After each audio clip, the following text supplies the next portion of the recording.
ഈ അടുത്ത് ചർച്ചയിലേക്ക് വലുതായിട്ട് വന്ന ഒരു ഡിസോർഡറാണ് ADHD എന്ന് പറയുന്നത്. ഇപ്പോൾ ഫഹദ് ഫാസിലിൽ അത് എനിക്കുണ്ട് എന്ന് പറഞ്ഞതോടുകൂടിയാണ് ആളുകളൊക്കെ അതിനെ പറ്റിയിട്ട് ചർച്ചയൊക്കെ ചെയ്യാൻ തുടങ്ങിയത്. യഥാർത്ഥത്തിൽ അതെന്താണ്? വളരെ ടോപ്പിക്കലായിട്ടുള്ളൊരു ഇഷ്യൂ ആണത്. ഫഹദ് ഫാസിൽ പറയുന്നതിന് മുൻപ് തന്നെ കുറച്ച് വർഷങ്ങളായിട്ട് തന്നെ എന്ന് വേണമെങ്കിൽ പറയാം, 2-3 വർഷമായിട്ടാണ് ഞങ്ങളുടെ അടുത്തേക്ക് നമ്മളിത് നോട്ടീസ് ചെയ്യാൻ തുടങ്ങുന്നത്. കോവിഡ് കാലഘട്ടത്തിലുമൊക്കെ കൂടുതൽ ആൾക്കാർ സ്വന്തം ആങ്സൈറ്റിയെ പറ്റിയിട്ടും സ്വന്തം മെൻ്റൽ സ്റ്റേറ്റിനെ കുറിച്ചിട്ടുമൊക്കെ അവെയറായിട്ട് സോഷ്യൽ മീഡിയയിൽ സെർച്ച് ചെയ്യുമ്പോൾ, ഇൻ്റർനെറ്റിൽ സെർച്ച് ചെയ്യുമ്പോൾ പൊങ്ങി വരുന്ന ഒരു സംഭവമാണ് ADHD എന്നുള്ളത്, attention deficit hyper activity disorder. അത് നമുക്ക് കുറേ കാലമായിട്ട് കുട്ടികളുടെ ഒരു പ്രശ്നമായിട്ടാണ് നമ്മൾ കണ്ടിരുന്നത്. ന്യൂറോ ഡിസബിലിറ്റി പറയും, അതായത് മിക്കവാറും ജന്മനാ തന്നെയുള്ള ബ്രെയിനിലെ ചെറിയ ഇഷ്യൂസ് കൊണ്ട് കുട്ടിക്കാലത്ത് ഉണ്ടാകുന്ന neuro developmental disorders, neuro disability എന്നൊക്കെ പറയും. ഓട്ടിസം സ്പെക്ട്രം ഡിസോർഡർ അതിൽ വരുന്നതാണിത് അല്ല, ഇത് വേറെ തന്നെയാണ്. പക്ഷെ ഇതെല്ലാം കൂടിയിട്ടൊരു ഗ്രൂപ്പ് ഓഫ് ഡിസോർഡേഴ്സ് ആയിട്ടാണ് കണക്കാക്കുക. ബ്രെയിനിൻ്റെ ഡെവലപ്മെൻറ്റിൽ കുട്ടിക്കാലത്ത് ഉണ്ടാകുന്ന പ്രശ്നങ്ങൾ. അപ്പോൾ അത് അത്തരം കുട്ടികൾ ഓവർ ആക്റ്റീവ് ആയിരിക്കും, ഹൈപ്പർ ആക്റ്റീവ് ആയിരിക്കും. നമുക്ക് കണ്ടാൽ തന്നെ മനസ്സിലാവും. ഇപ്പോൾ ഇവിടെയാണെങ്കിൽ ഇത് പിടിച്ച് വലിക്കും, അല്ലെങ്കിൽ അത് പിടിച്ച് വലിക്കും, ഇതെടുത്ത് നോക്കും, മടിയിൽ കയറിയിരിക്കും. ചെറിയ കുട്ടികളാണെങ്കിൽ ഓവർ ആക്റ്റീവ് ആയിരിക്കും. സ്കൂളിൽ പോകുന്ന പ്രായമാകുമ്പോൾ പഠിക്കാൻ ശ്രദ്ധ ഉണ്ടാവില്ല, ക്ലാസ്സിൽ വികൃതി, ടീച്ചർമാർക്ക് കൺട്രോൾ ചെയ്യാൻ പറ്റില്ല, രാത്രി ചിലപ്പോൾ ഉറക്കം കുറവായിരിക്കും. കുറേയൊക്കെ വികൃതി എന്നുള്ള രീതിയിൽ പ്രത്യേകിച്ച് ആൺകുട്ടിയാണെങ്കിൽ ടോളറേറ്റ് ചെയ്യപ്പെടും. പിന്നീടാണ് ഇത് ഒരു അസുഖമാണ്, ഡിസോർഡറാണ് എന്ന് പറഞ്ഞിട്ട് നമ്മുടെ അടുത്ത് വരുന്നതും ചികിത്സിക്കുന്നതും. മരുന്ന് ചികിത്സയും അല്ലാത്ത ചികിത്സയും സൈക്കോളജിക്കലായിട്ടുള്ള ട്രീറ്റ്മെൻറ്റ്സും ഉണ്ട്. ഇത് നമ്മൾ വെൽ എസ്റ്റാബ്ലിഷ്ഡ് ആയിരുന്നു. അപ്പോൾ ഈ കുട്ടികൾ വളർന്ന് വലുതായാൽ കുറേ അധികം പേർക്ക് ഇത് തന്നെ മാറുകയല്ല, ജീവിതവുമായിട്ട് പൊരുത്തപ്പെട്ട് പോകാൻ പറ്റും എന്നാണ് നമ്മൾ വിചാരിച്ചത്. പിന്നീടാണ് ഒരു തിരിച്ചറിവുണ്ടായത്, കുട്ടിക്കാലത്ത് ADHD ഉള്ള ആൾക്കാർ വളർന്ന് വലുതായാലും ഒരു കോർ ഓഫ് ADHD ബാക്കി നിൽക്കുമെന്നുള്ളത്. അത് ശരി. അങ്ങനെയാണ് ആൾക്കാർ ഈ അഡൾട്ട് ADHD കുറിച്ച് സംസാരിക്കാൻ തുടങ്ങിയത്. എന്തൊക്കെയാണ് അതിൻ്റെ ഒരു ഇതേ കാര്യങ്ങൾ തന്നെ. ഇമ്പൾസിവിറ്റി, കാറ് റാഷായിട്ട് ഓടിച്ച് ഇടയ്ക്കിടയ്ക്ക് ആക്സിഡൻ്റ് ഉണ്ടാവുക, ഇൻ്റർപേഴ്സണൽ ബന്ധങ്ങളിൽ എടുത്തുചാട്ടം, ദേഷ്യം പെട്ടെന്ന് വരിക, ശ്രദ്ധിക്കാൻ പറ്റായിക, ചിലപ്പോൾ മദ്യപാനം, അങ്ങനത്തെ ഡ്രഗ് യൂസേജ്, റിസ്കി ആയിട്ടുള്ള സ്പോർട്സിൽ ഇടപെടുക, പെട്ടെന്ന് ആക്സിഡൻറ്റുകൾ ഉണ്ടാവുക, ഇങ്ങനെ ഉള്ള ഇമ്പൾസിവിറ്റിയുടെ കുറേ features, attention deficit hyper activity, ഇതെല്ലാം.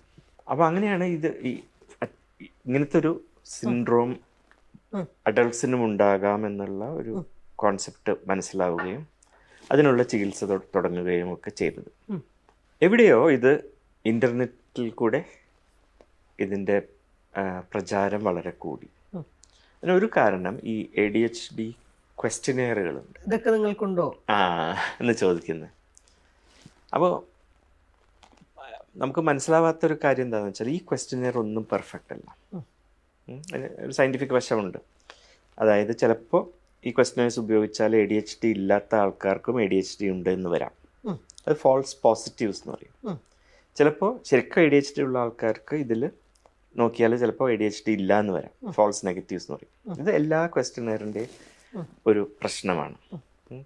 ഉദാഹരണത്തിന് ആങ്സൈറ്റി ഡിസോർഡർ ഉണ്ടല്ലോ. ആങ്സൈറ്റി ഉള്ള ആൾക്കാർക്ക് പലർക്കും ഈ ADHD ക്വസ്റ്റ്യനെയർ ഫില്ല് ചെയ്താൽ ഹൈ സ്കോർ കിട്ടിയെന്ന് വരും. അപ്പോൾ അത് തെറ്റായ ഡയഗ്നോസിസ് ആയി മാറും. സാധാരണ ഈ ക്വസ്റ്റ്യനെയറുകൾ ഇപ്പോൾ ഒരു പ്രൊഫഷണലായിട്ടുള്ള സൈക്കോളജിസ്റ്റോ സൈക്യാട്രിസ്റ്റോ സംസാരിച്ച് മനസ്സിലാക്കിയിട്ട് കൂടുതൽ മനസ്സിലാക്കാൻ വേണ്ടി കൊടുക്കുന്ന ക്വസ്റ്റ്യനെയറുകളാണ്. ഇത് എസ്കേപ്പ് ചെയ്തിട്ട് ഇൻ്റർനെറ്റിൽ പടർന്നു. അപ്പോൾ എനിക്കെന്തോ പ്രശ്നമുണ്ട് എന്ന് തോന്നുന്ന ആൾക്കാരൊക്കെ ഈ ക്വസ്റ്റ്യനെയർ സ്ഥാപിക്കും. പലപ്പോഴും ഈ ക്വസ്റ്റ്യനെയർ ഇങ്ങനെ സ്പ്രെഡ് ചെയ്യുന്നത് പ്രൈവറ്റായിട്ടുള്ള സൈക്കോളജിക്കൽ കെയർ കൊടുക്കുന്ന ഓർഗനൈസേഷൻസുമൊക്കെ ആയിരിക്കും. അപ്പോൾ ഏതെങ്കിലും ഒരു ടെക്നിക്ക്, ബ്രെയിൻ ഇന്നത് ചെയ്താൽ ബ്രെയിൻ ഇന്ന സ്റ്റിമുലേഷൻ ചെയ്താൽ ഇത് ശരിയാകും. ഓ. അപ്പോൾ അപ്പോൾ കച്ചവടം വന്നു അതിലേക്ക്. അത് എല്ലായ്പ്പോഴും അങ്ങനെ ആവണമെന്നില്ല, പക്ഷെ അങ്ങനെയും കാണാറുണ്ട്. അപ്പോൾ ഇത്തരം പ്രത്യേകിച്ച് ഇൻ്റർനെറ്റ് സാവി ആയിട്ടുള്ള ചെറുപ്പക്കാരാണ് ഇപ്പോൾ ഇങ്ങനെ ഞങ്ങൾക്ക് ADHD ഉണ്ട് എന്ന് പറഞ്ഞിട്ട് വരുന്നത്. കാരണം കുറേ കാലമായിട്ട് അവരെ സ്വയം മനസ്സിലാക്കാൻ അവർ ശ്രമിക്കുമ്പോൾ മനസ്സിലായിട്ടില്ല എന്തുകൊണ്ട് ഞാൻ ഇങ്ങനെ എന്നുള്ളത്. ഇപ്പോൾ ഒരു ഉത്തരം കിട്ടി. പലപ്പോഴും നമ്മളത് ക്ലിനിക്കലി നമ്മൾ കണ്ട് സംസാരിച്ച് വരുമ്പോൾ നമുക്ക് തോന്നും ഇത് ADHD അല്ല എന്ന്. അപ്പോൾ അവർക്ക് വലിയ നിരാശ. എനിക്കൊരു പ്രശ്നം ഇല്ലേ, കാരണം ഒരു ഉത്തരം കണ്ടെത്തിയതാണല്ലോ. പക്ഷെ നമ്മൾ കൺവിൻസ്ഡ് ആയാലാണല്ലോ ചികിത്സിക്കാൻ പറ്റുള്ളൂ. അപ്പോൾ ചുരുക്കി പറഞ്ഞാൽ അങ്ങനത്തെ കേസുകൾ വരാറുണ്ടോ? ശരി, ADHD ആണ് എന്ന് പറഞ്ഞിട്ട് അങ്ങനെ തന്നെ പറഞ്ഞിട്ട് വരും. അതെ അതെ, കാരണം ഇത് വായിച്ച് അവർ കൺവിൻസ്ഡ് ആയിട്ടാണല്ലോ വരുന്നത്. ഗൂഗിൾ തിരഞ്ഞ് വായിച്ച് മനസ്സിലാക്കിയിട്ട് അവർക്കുണ്ട് എന്ന് പറഞ്ഞു വരുമ്പോൾ പലപ്പോഴും ബുദ്ധിമുട്ടാണ്. ഇതല്ല നിങ്ങൾക്ക് എന്ന് പറഞ്ഞാൽ അത് പലപ്പോഴും തെറ്റാണെന്നും അല്ലെങ്കിൽ നമ്മൾ സഹായിക്കാൻ ശ്രമിക്കുന്നില്ല എന്നുള്ളത്. ഇതിനെല്ലാം കാരണം ഈ സൈക്യാട്രിക് ഡയഗ്നോസിസുകൾ ഇപ്പോഴും ഒരു ഒപ്പീനിയൻ മാത്രമാണ്. ADHD ഉണ്ടോ ഇല്ലയോ എന്ന് തെളിയിക്കാൻ ഒരു ടെസ്റ്റോ ബ്രെയിൻ സ്കാനോ ഇല്ല. അതുകൊണ്ട് പലപ്പോഴും ഇങ്ങനത്തെ ഉത്തരം തേടുന്നവർക്ക് അക്സെപ്റ്റബിൾ ആയിട്ടുള്ള ഒരു ഉത്തരം നമുക്ക് കൊടുക്കാൻ പറ്റിയെന്ന് വരില്ല. അല്ല, ആയിട്ട് ഇത്തരം ഡയഗ്നോസിസുകൾ വരും. ഈവൻ PTSD ചിലപ്പോൾ അങ്ങനെ വരാറുണ്ട്. എനിക്ക് ഇന്ന സമയത്തുണ്ടായ ട്രോമ കാരണമാണ് ഞാനിങ്ങനെ, ഇത് PTSD ആണ്.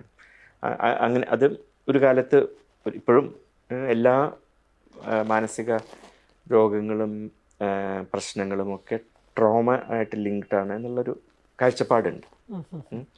അപ്പോൾ ട്രോമ ബേസ്ഡ് തെറപ്പികളെ കൊടുക്കാവൂ, കാരണം എല്ലാത്തിൻ്റെയും കാരണം ട്രോമ ആണ് എന്ന് ഇതേമാതിരി ഒരു വിശ്വാസമുണ്ട്. അങ്ങനെ ആയിക്കൊള്ളുന്നില്ല, കാരണം ട്രോമ ഇല്ലാത്ത ജീവിതമില്ലല്ലോ. അപ്പോൾ ഈ ഒറിജിനൽ PTSD എന്നുള്ള concept, post traumatic stress disorder, വളരെ സിവിയർ ആയിട്ടുള്ള ട്രോമയിൽ നിന്നും അനുഭവിക്കുന്ന ആൾക്കാർക്ക് ഉണ്ടാകുന്ന ഒരു പ്രശ്നമായിട്ടാണ് കരുതപ്പെട്ടിരുന്നത്. ഇത് കുട്ടിക്കാലത്ത് അച്ഛൻ എന്നെ അടിച്ചു എന്നുള്ളത് പിന്നീട് PTSD എന്നുള്ള രീതിയിൽ വരുമ്പോൾ ആണ് പ്രശ്നമാവുന്നത്. കാരണം അത് അങ്ങനെ ആയിരിക്കണമെന്നില്ല. അപ്പോൾ ഇതെല്ലാം ഓരോ മെഡിക്കൽ കോൺസെപ്റ്റ്സ് പിന്നെ പോപ്പുലർ ആകുമ്പോൾ അതിന് ഒരു ഡൈല്യൂഷൻ വരും. ഒറിജിനലി എന്താണോ വിചാരിച്ചേ അതായിരിക്കില്ല ആൾക്കാർ മനസ്സിലാക്കുക. വാക്കുകൾക്ക് സംഭവിക്കുന്ന മാതിരി തന്നെ ടെക്നിക്കൽ മാറിപ്പോവും പോപ്പുലർ യൂസേജിൽ വരുമ്പോൾ. അപ്പോൾ അത് സൈക്യാട്രിയിലൊരു ഇഷ്യൂ ആണ്. അപ്പോൾ അത് ചൂണ്ടിക്കാണിക്കുന്നത് പ്രശ്നങ്ങളുള്ള ആൾക്കാർക്ക് ഉത്തരം കണ്ടെത്താൻ ഉള്ളൊരാവശ്യമുണ്ട്. അതുകൊണ്ടാണല്ലോ ആൾക്കാർ അതിൻ്റെ പുറകെ പോകുന്നത്. സഫർ ചെയ്യുന്നുണ്ട്. പക്ഷേ എന്തുകൊണ്ടാണ് സഫർ ചെയ്യുന്നത് എന്നുള്ളത് ഗൂഗിളിലൂടെ അതെ, ഗൂഗിളിലൂടെ ഡയഗ്നോസ് ചെയ്താൽ പലപ്പോഴും പ്രശ്നങ്ങൾ ഉണ്ടാകും. അതാണ് ഇതിന്റെ. എന്താ ചെയ്യേണ്ടത് ശരിക്കും? അങ്ങനെ നമുക്കൊരു പ്രശ്നമുണ്ട് എന്ന് തോന്നുമ്പോൾ അപ്പോൾ ചിലപ്പോൾ ആങ്സൈറ്റി അല്ലെങ്കിൽ ഡിപ്രഷൻ അല്ലെങ്കിൽ വേറെ ഏതെങ്കിലും ഒരു രോഗത്തിനെയാണ് ഇത് തെറ്റിദ്ധരിക്കുന്നത് എങ്കിൽ നമ്മളത് പറയും.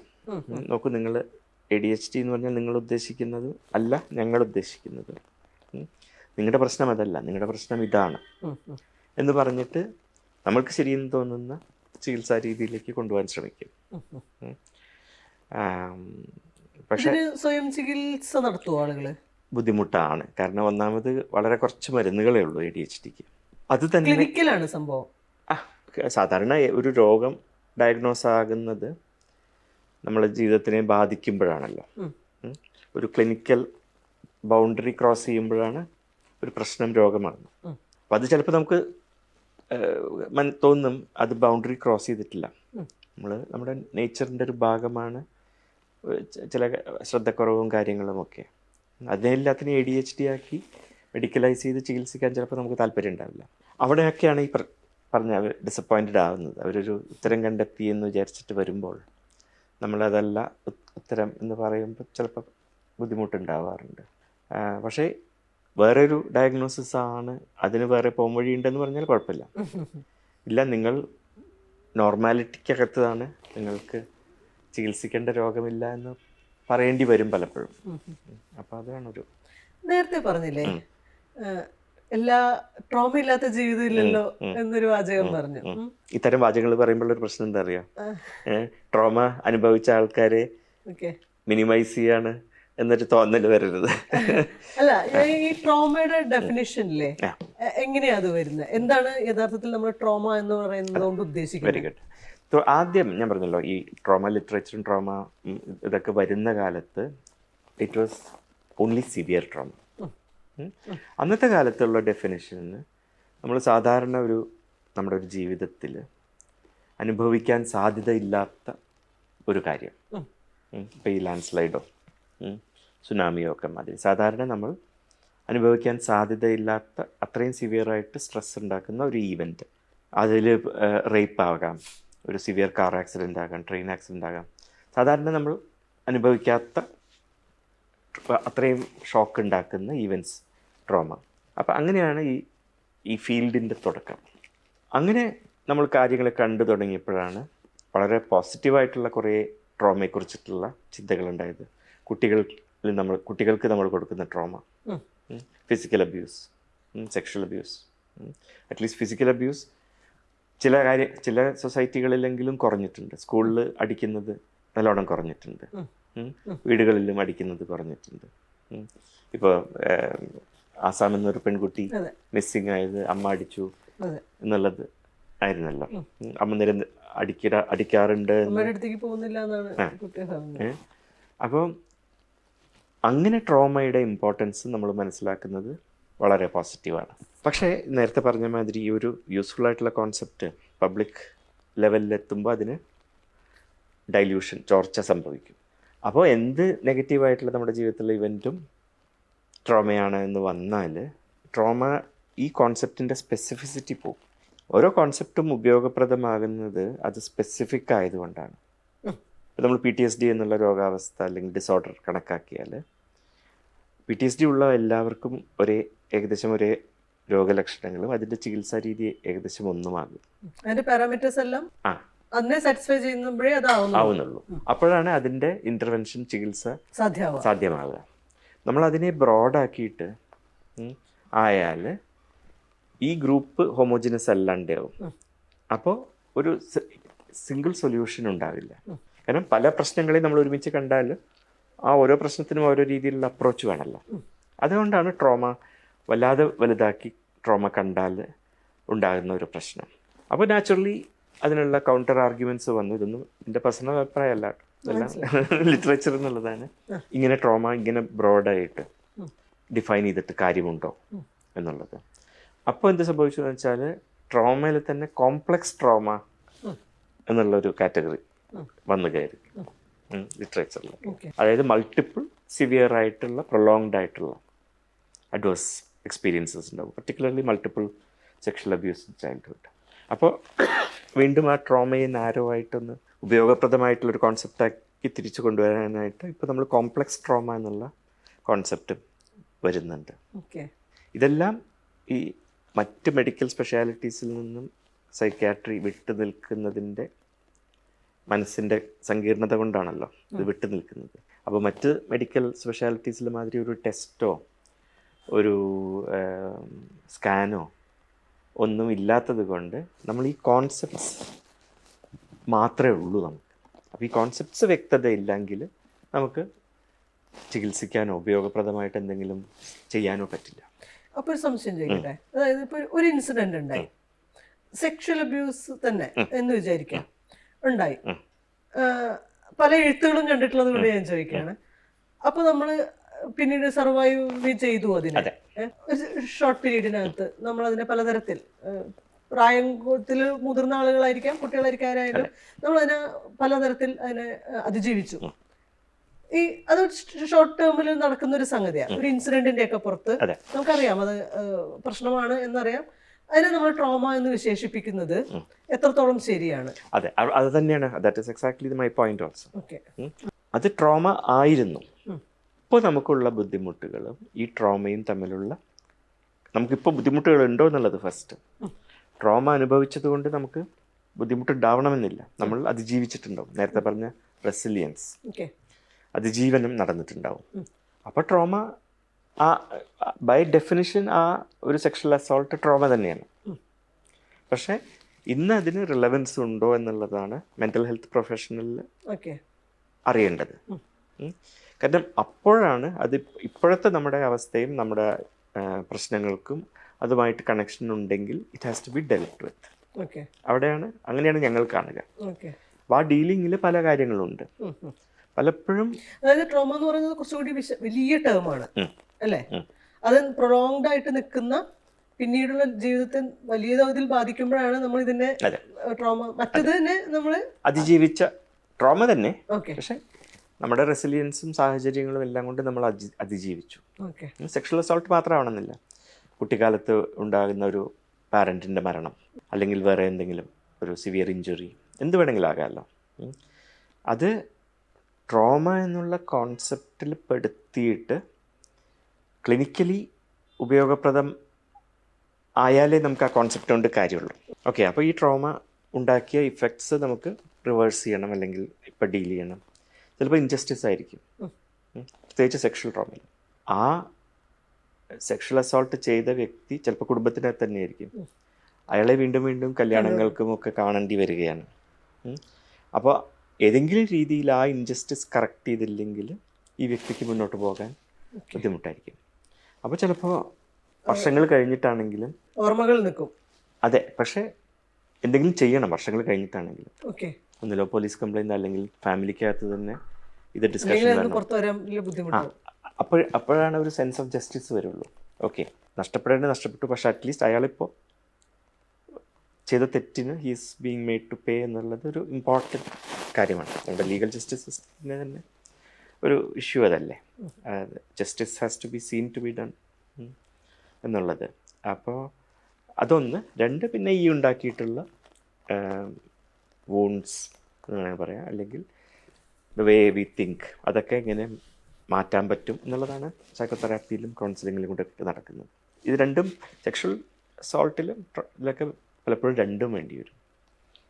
ജസ്റ്റിസ്, ഏതെങ്കിലും കുറച്ചെങ്കിലും ജസ്റ്റിസ് കിട്ടിയെന്നുള്ള തോന്നലും തെറാപ്പി. അതെ, തെറാപ്പിയുടെ ഭാഗമായിട്ട് തന്നെ ചിലപ്പോൾ നമ്മൾ ഈ മെഡിക്കേഷൻ ഒന്നും ഇല്ലാതെ ഈ പറയുന്ന ജസ്റ്റിസ് കിട്ടി എന്നുള്ള ഫീൽ കൊണ്ട് തന്നെ ഇത്തരം ട്രോമ ഓവർകം ചെയ്യും. പിന്നെ തീർച്ചയായിട്ടും, കാരണം എല്ലാവർക്കും ഇതിൽ മെഡിസിനെക്കാട്ടും കൗൺസിലിംഗ് തെറാപ്പി തന്നെയാണ് ഇമ്പോർട്ടൻറ്റ്. മെഡിസിൻ ആകെയുള്ളത് ഇത് ഒരു ലിമിറ്റ് വിട്ടിട്ട് ഈ വ്യക്തിയുടെ റിയാക്ഷൻ, ഒരു ഡിപ്രഷൻ, ആങ്സൈറ്റി എന്നുള്ള ഉറക്കക്കുറവ് എന്നുള്ളൊക്കെ രീതിയിലേക്ക് എത്തി ജീവിതത്തിനെ ബാധിക്കുമ്പോൾ മാത്രമാണ് താൽക്കാലികമായിട്ട് മരുന്നുകൾക്ക് റോളുള്ളൂ. മെയിൻ ചികിത്സ ഇൻറ്റേർണൽ തന്നെയാണ്.